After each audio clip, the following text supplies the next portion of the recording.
राम दोस्तों, मैं आपका रवि मंगवाना हिस्टोरी ऑफ स्टडी चैनल में स्वागत करता हूं। दोस्तों, आपने थंबनेल देख ही लिया होगा कि आज हम बात करेंगे हिंदू जो धर्म है हमारा, उसमें 8 प्रकार के विवाह होते हैं। वे 8 प्रकार के विवाह कौन कौन से होते हैं, उन सभी के बारे में हम बात करेंगे। इसलिए वीडियो को पूरा जरूर देखें, आपको पता लगेगा कि कौन से वे 8 प्रकार के विवाह होते हैं। क्या आज भी वे विवाह होते हैं? तो इसके लिए वीडियो में आखिर तक बने रहे। तो जल्दी से हम आज की वीडियो को शुरू करते हैं। तो दोस्तों, हमारा पहला है विवाह भ्रम विवाह। 8 प्रकार के थे, उसमें पहला कौन सा हमारा भ्रम विवाह, जो कि सर्वोत्तम विवाह माना जाता है। ये आपको याद रखना। ये सर्वोत्तम विवाह क्यों माना जाता है? इसमें क्या होता है, जो लड़की का पिता होता है वो ऐसे शीलवान वैदिक, यानी कि जो आज की बात करें तो पढ़ा लिखा अच्छा लड़का होता है, उसको ढूंढकर एक योग्य होने पर एक उम्र जो होती है लड़की की, जैसे कि आज है 18 साल होती है, अभी नया कानून बना नहीं है, 18 साल होती है। उसी प्रकार उस समय पर भी एक उम्र होती थी। उस उम्र पार करने के बाद लड़की का पिता लड़की के लिए लड़का ढूंढता था, अच्छा पढ़ा लिखा, और उसको ढूंढकर दोनों की शादी कर देता था। और लड़की को विवाह के समय कुछ भेंट है, जो उपहार स्वरूप कुछ वस्तुएं दी जाती थी। ये था भ्रम विवाह, जिसे सर्वोत्तम विवाह कहा जाता है, जो आज भी हमारे देश में विद्यमान है। यानी जैसे कि आज विवाह होते हैं हमारे, वो भ्रम विवाह ही हैं। अगले की हम बात करें देव विवाह। तो दोस्तों, देव विवाह वो होता था, इस विवाह में लड़की का पिता एक यज्ञ का आयोजन करता था, यानी कि यज्ञ करवाता था, और उस यज्ञ में बहुत से पुरोहितों को बुलाता था। उनमें से जो भी पुरोहित विधि पूर्वक, यानी कि बिना कोई गलती से जो विधि है यज्ञ करने की, उसके तहत उस यज्ञ को पूरा करवा देता था, लड़की का पिता लड़की की शादी उसे पुरोहित से कर देता था।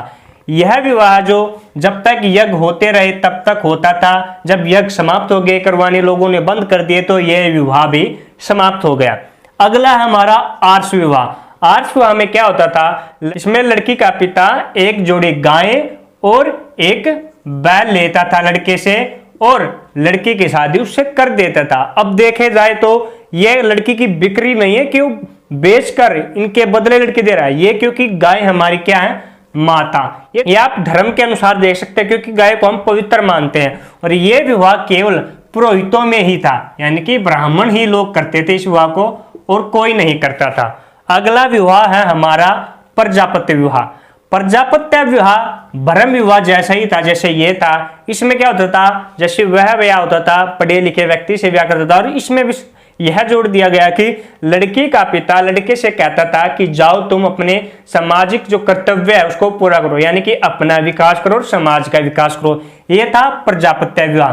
दोस्तों, ये 8 प्रकार के विवाह है ना, जो ये हमारे धर्म ग्रंथों में, हिंदू धर्म ग्रंथों में, ये आपको याद रखना, आप देख सकते हैं। और इनमें से इन धर्म ग्रंथों में 8 प्रकार के विवाहों में से केवल 4 ही सर्वोत्तम विवाह माने गए, यानी कि अच्छे विवाह माने गए। बाकी के 4 की निंदा की गई। क्यों? क्योंकि वो ब्राह्मण विचारों को नहीं मानते हुए 4 विवाह जो अब आगे करवाऊंगा, और ये 4 जो ब्राह्मण विचारों को मानते थे। अब कौन से थे जो 4 ब्राह्मण विचारों को नहीं मानते थे, जिन्हें ब्राह्मण ग्रंथों में निंदित विवाह माना गया? अब उनको देखते हैं।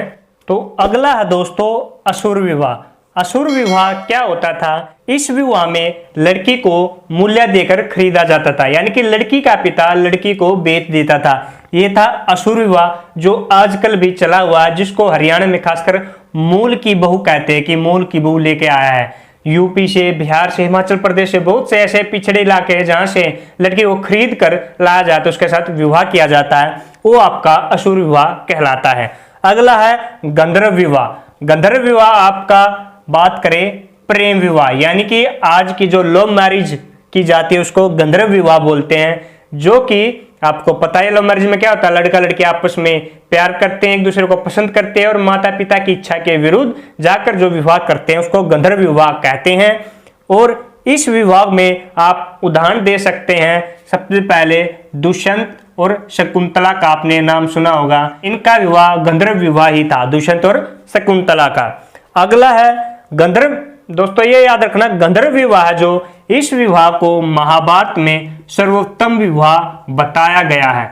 महाभारत है जो हमारी सबसे बड़ा ग्रंथ है, उसमें क्या बताया, सर्वोत्तम विवाह बताया गया है, गंधर्व विवाह। अगला है दोस्तों राक्षस विवाह। राक्षस विवाह क्या होता था? राक्षस विवाह में लड़की को बलपूर्वक उठा लिया जाता था और उसके साथ विवाह किया जाता है, यानी कि लड़की की इच्छा के विरुद्ध उसको उठाकर विवाह करना राक्षस विवाह कहलाता है।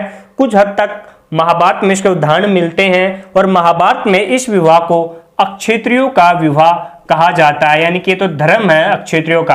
अब महाभारत के मैं उदाहरण देता हूं, जैसे आपको याद होगा अर्जुन ने सुभद्रा के साथ किया था, वो राक्षस विवाह ही था, उसको उठाकर उसके साथ बलपूर्वक विवाह किया था।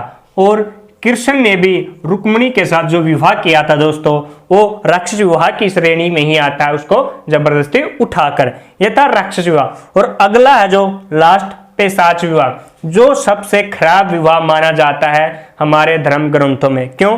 क्योंकि इस विवाह में क्या होता है, लड़की पर बलपूर्वक यानी कि उसको बेहोश करके, कैसे भी करके, छल कपट करके उसके साथ दुष्कर्म किया जाता है, उसका बलात्कार किया जाता है, फिर उसके साथ शादी की जाती है। ये है पिशाच विवाह, जो सभी धर्म ग्रंथों में सबसे निंदित यानी कि बेकार विवाह बताया गया। बहुत निंदा की गई है इस विवाह की।